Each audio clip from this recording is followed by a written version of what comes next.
রোববার সকালে বরিশালের পোর্ট রোড মৎস্য অবতরণ কেন্দ্রে ১ কেজির ওপরের ইলিশ বিক্রি হয় ২৫০০ টাকা করে। এক সপ্তাহ আগে যা বিক্রি হতো ১৯০০ টাকায়। অন্যদিকে ৯০০ গ্রামের ইলিশ বিক্রি হয় ১৭০০ টাকায়, আর ৫০০ গ্রামের প্রতি কেজি ইলিশ বিক্রি হয় ১৫০০ টাকায়। ইলিশের পাশাপাশি বেড়েছে অন্যান্য সামুদ্রিক মাছের দামও। এতে ক্ষুব্ধ প্রতিক্রিয়া জানান ক্রেতারা।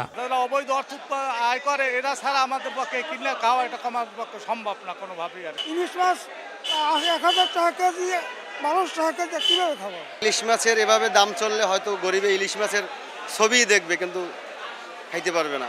বিক্রেতারা বলছেন, এর মধ্যে ৬৫ দিন বঙ্গোপসাগরে সব ধরনের মাছ ধরায় নিষেধাজ্ঞা দেওয়ায় সংকট আরও বাড়বে। আমরা মার্কেটে যেইভাবে কিনি এইভাবে বিক্রি করি, আমরা তো কিনে বিক্রি করি। সমুদ্রের মাছটা যদি না আসে আর যদি এই নদীর মাছটা যদি একটু বেশি থাকে তাহলে মাছের দাম কমবে, আর যদি নদীর মাছ যদি কম থাকে তাহলে মাছের দাম বাড়বে। অভিযান থাকলে তো মাছের দাম থাকে বেশি, মাছ যদি নদীতে না থাকে তো মাছের দাম এমনি বেশি থাকে।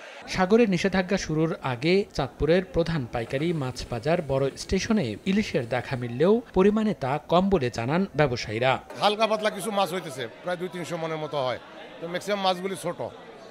আর ভাগ্য খারাপ, ১ তারিখ শুরু হইল, ২০ দিন না যাইতে আবার সামুদ্রিক অভিযান। রোববার চাঁদপুর বড় স্টেশনে ইলিশের সরবরাহ ছিল ২০০ মনের উপরে, আর আকার ভেদে প্রতি কেজি ইলিশের দাম ছিল ৬০০ থেকে ১২০০ টাকা।